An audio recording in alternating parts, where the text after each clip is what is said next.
बिस्मिल्लाहिर्रहमानिर्रहीम, अस्सलाम वालेकुम। मैं शजीउल्लाह फिरासत, आप देख रहे हैं नेशनल और इंटरनेशनल न्यूज़ पर मुश्तमिल 4 टीवी का खुसूसी खबरनामा दुनिया भर से, यानी खबरें आपकी नज़र से। सबसे पहले हेडलाइंस। रोहिंग्या मुसलमान वतन वापस होंगे, बांग्लादेश और म्यांमार के बीच समझौता।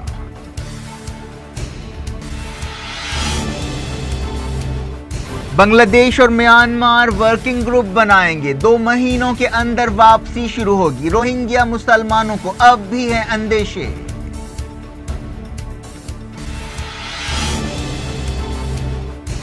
दहशतगर्दी की मदद पर सऊदी अरब की एक और ब्लैकलिस्ट जारी, अल्लामा यूसुफ अल करजावी की तंजीम भी है शामिल।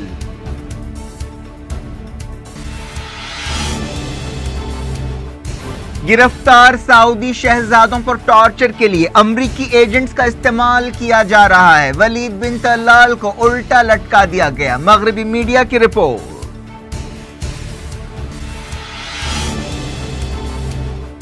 इराकी फौज ने रेगिस्तानी इलाकों में बचे कुचे आईएस मिलिटेंट्स के सफाए के लिए ऑपरेशन शुरू किया।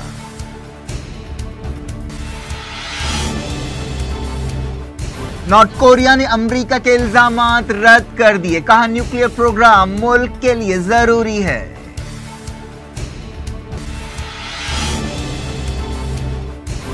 हिंदुस्तान ने कहा हाफिज सईद की रिहाई से पाकिस्तान का असली चेहरा बेनकाब हो गया।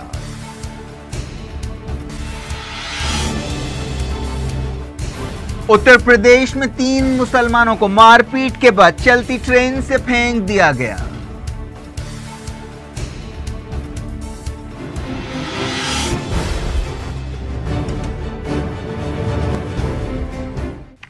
हेडलाइंस आपने देखी, खबरों की तफसील की तरफ आपको लिए चलते हैं। बांग्लादेश और म्यांमार ने हजारों रोहिंग्या रेफ्यूजीज की वापसी के लिए एक समझौते पर दस्तखत किए हैं। म्यांमार की फौज के बदतरीन क्रैकडाउन की वजह से ये रोहिंग्या मुसलमान बांग्लादेश फरार होकर कॉक्स बाजार रेफ्यूजी कैंप्स में रह रहे हैं। म्यांमार की वजारत खारजा ने तस्दीक की कि जुमेरात को इस समझौते पर दस्तखत किए गए, लेकिन इसकी तफसीलात सामने नहीं आ सकी। म्यांमार की इमिग्रेशन वजारत के एक अहदेदार ने कहा कि हम जल्द से जल्द इन रेफ्यूजीज को वापस लेने के लिए तैयार हैं। समझा जा रहा है कि यह समझौता म्यांमार पर आलमी दबाव का नतीजा है। इससे पहले म्यांमार की लीडर आंग सान सू की ने बांग्लादेश के वजीर खारजा से मुलाकात की। अगस्त के बाद से 6 लाख से ज्यादा रोहिंग्या मुसलमान बांग्लादेश फरार हुए हैं। अमेरिका ने एक दिन पहले ही म्यांमार की राखीन रियासत में रोहिंग्या मुसलमानों पर ज्यादतियों को नस्लकुशी करार दिया था। इससे पहले यूनाइटेड नेशंस ने भी इसे नस्लकुशी करार दिया। आंग सान सू की और बांग्लादेश के वजीर खारजा के दरमियान 2 दिन तक बातचीत हुई, जिसके बाद यह समझौता तय पाया। पिछले हफ्ते म्यांमार के आर्मी चीफ ने कहा था कि बांग्लादेश जितने रेफ्यूजीज को म्यांमार वापस भेजना चाहता है, उतने ज्यादा लोगों को कबूल करना मुमकिन नहीं है। 25 अगस्त को म्यांमार की राखीन रियासत में बास पुलिस चौकियों पर रोहिंग्या बागियों के हमलों के बाद यह ताज़ा बहरान शुरू हुआ था। म्यांमार की हुकूमत अब तक यूनाइटेड नेशंस के तहकीकाती अहदेदारों को वीजे देने से इनकार करती रही है, जिन्हें फौज की ज्यादतियों के इल्जामात की सच्चाई मालूम करने के लिए मुकर्रर किया गया। बांग्लादेश के वजीर खारजा महमूद अली ने कहा कि यह एक शुरुआती कदम है, म्यांमार रोहिंग्यों को वापस लेगा, अब हमें काम करना शुरू करना है।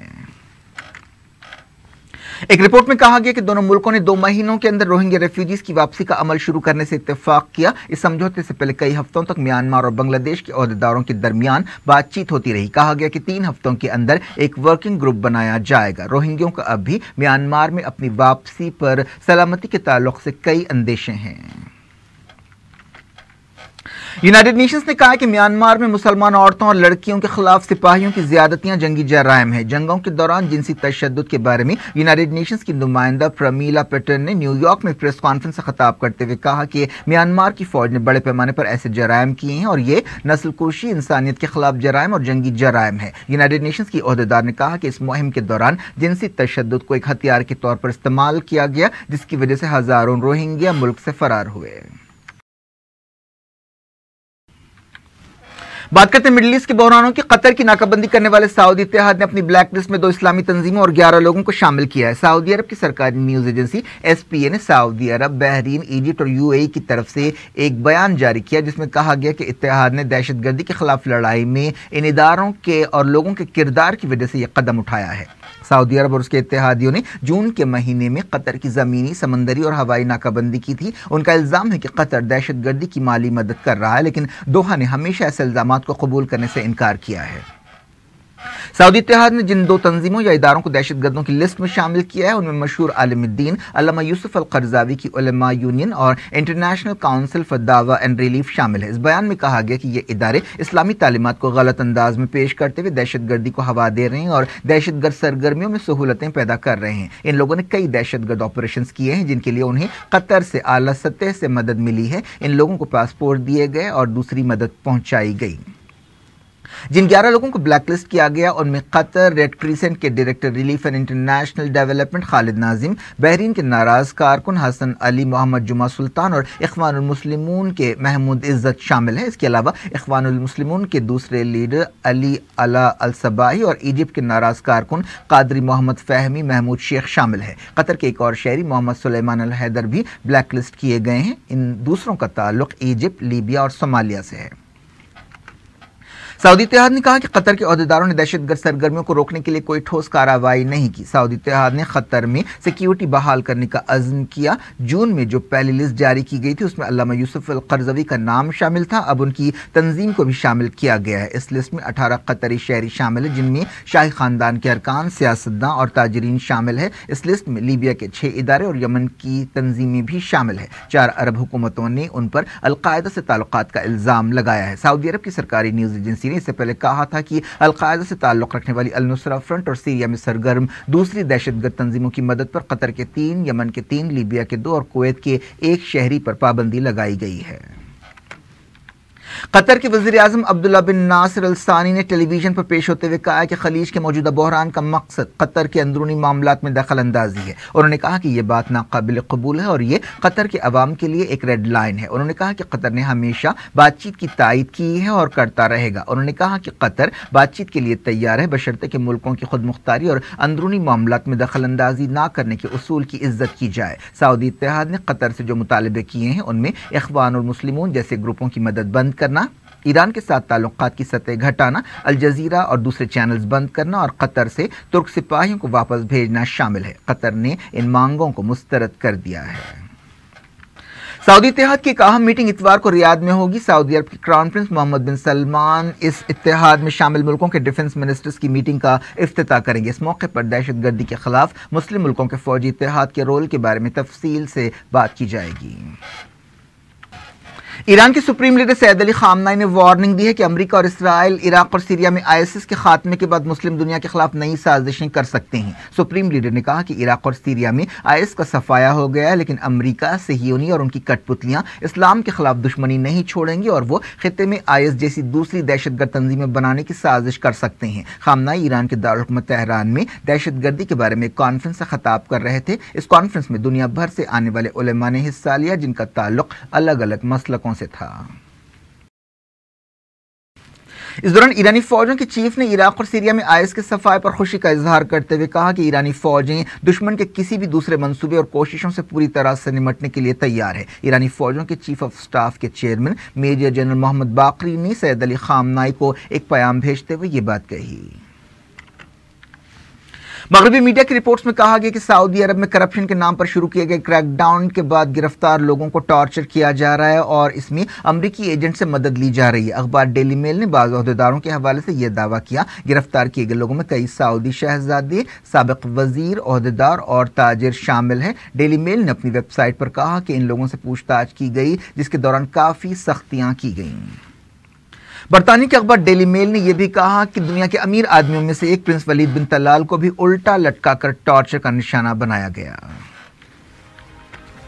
दुनिया भर से मैं वक्त हो गया छोटे से ब्रेक का। ब्रेक के बाद कुछ और खबरों के साथ आपकी खिदमत में दोबारा हाजिर होंगे। उम्मीद है ब्रेक के उस पार भी हमारा आपका राब्ता बना रहेगा।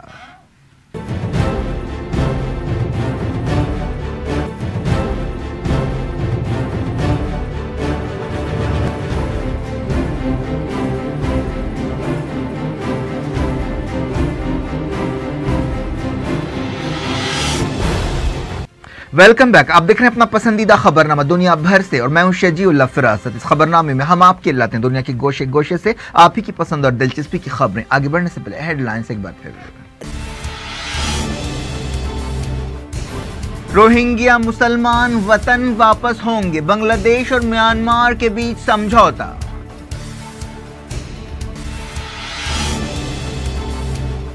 बांग्लादेश और म्यांमार वर्किंग ग्रुप बनाएंगे, 2 महीनों के अंदर वापसी शुरू होगी। रोहिंग्या मुसलमानों को अब भी है अंदेशे।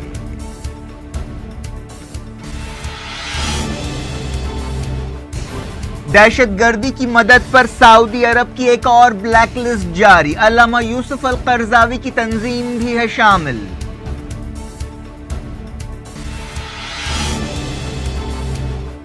गिरफ्तार सऊदी शहजादों पर टॉर्चर के लिए अमरीकी एजेंट्स का इस्तेमाल किया जा रहा है। वलीद बिन तलाल को उल्टा लटका दिया गया, मगरबी मीडिया की रिपोर्ट।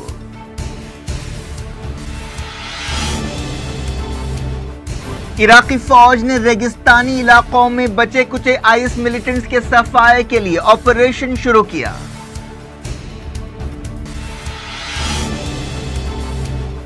नॉर्थ कोरिया ने अमेरिका के इल्जामात रद्द कर दिए, कहा न्यूक्लियर प्रोग्राम मुल्क के लिए जरूरी है।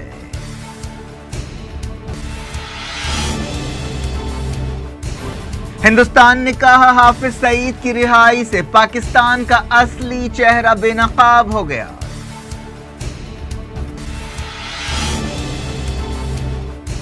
उत्तर प्रदेश में 3 मुसलमानों को मारपीट के बाद चलती ट्रेन से फेंक दिया गया।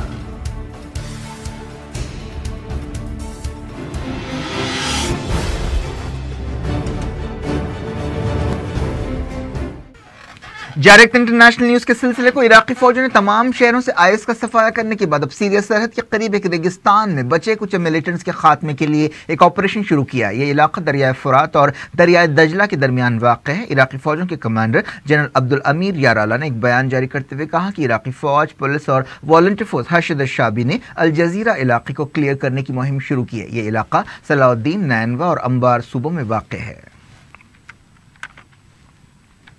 इराक के वज़ीर-ए-आज़म हैदर अल-अब्बादी ने मंगल के दिन कहा था कि आईएसआईएस को फौजी नुक्ता नज़र से शिकस्त दी जा चुकी है, लेकिन बगदाद उसी वक्त कतई फतह का ऐलान करेगा जब रेगिस्तानी इलाकों से भी मिलिटेंट्स को खत्म कर दिया जाएगा। ईरान ने इराक और सीरिया में आईएस के सफाये का पहले ही ऐलान कर दिया है।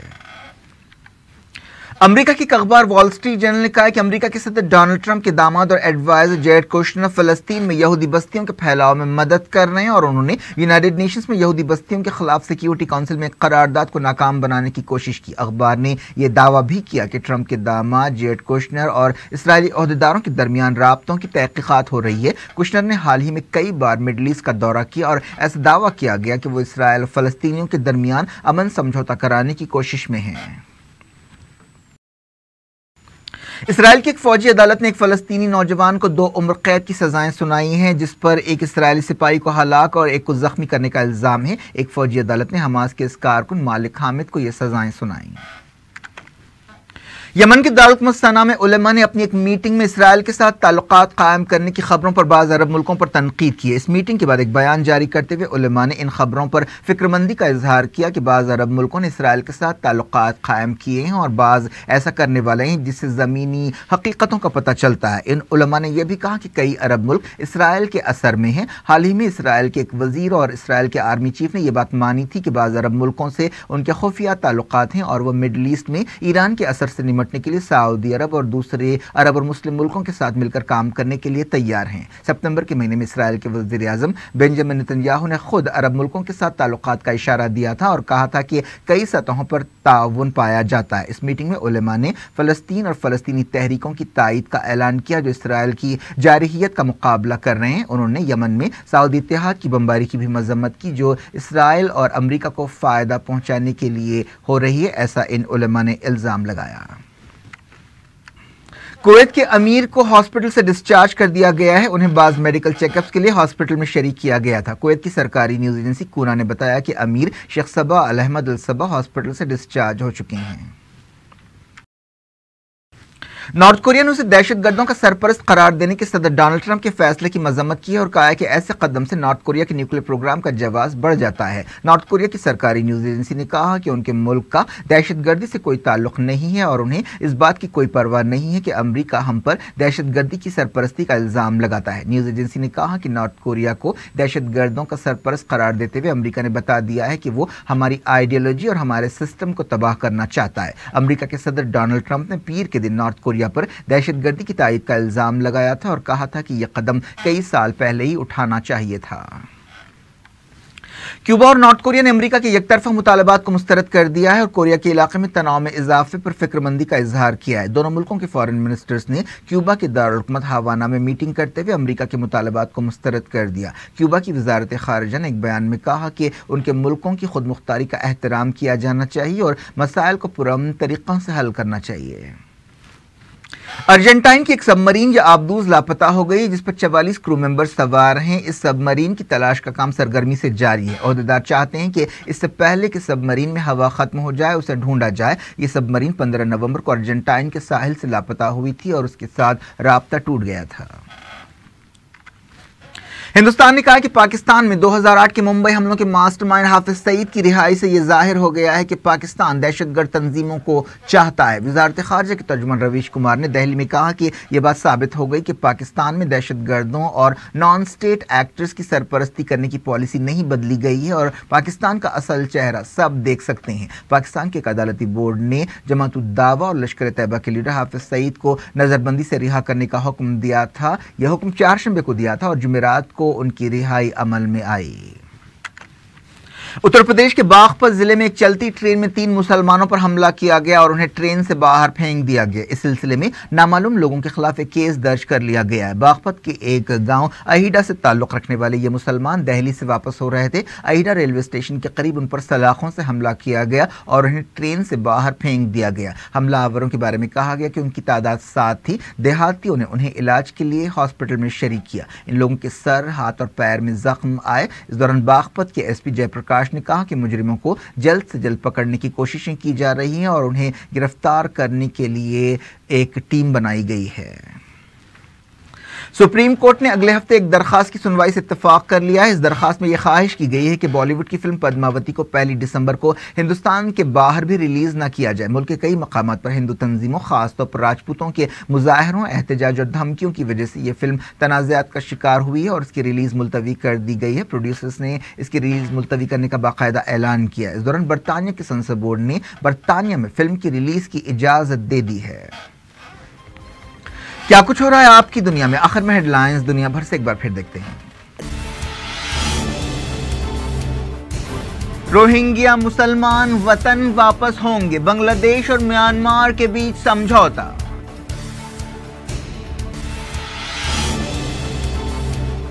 बांग्लादेश और म्यांमार वर्किंग ग्रुप बनाएंगे। 2 महीनों के अंदर वापसी शुरू होगी। रोहिंग्या मुसलमानों को अब भी है अंदेशे।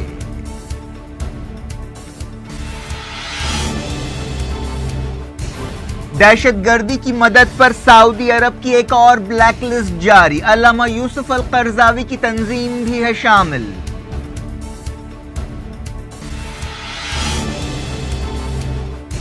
गिरफ्तार सऊदी शहजादों पर टॉर्चर के लिए अमरीकी एजेंट्स का इस्तेमाल किया जा रहा है। वलीद बिन तलाल को उल्टा लटका दिया गया, मगरबी मीडिया की रिपोर्ट।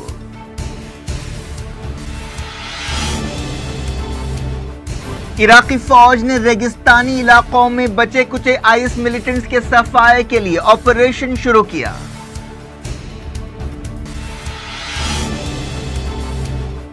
नॉर्थ कोरिया ने अमेरिका के इल्जामात रद्द कर दिए, कहा न्यूक्लियर प्रोग्राम मुल्क के लिए जरूरी है।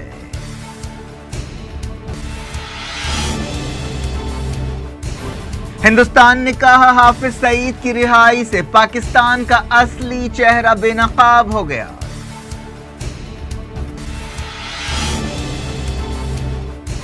उत्तर प्रदेश में 3 मुसलमानों को मारपीट के बाद चलती ट्रेन से फेंक दिया गया।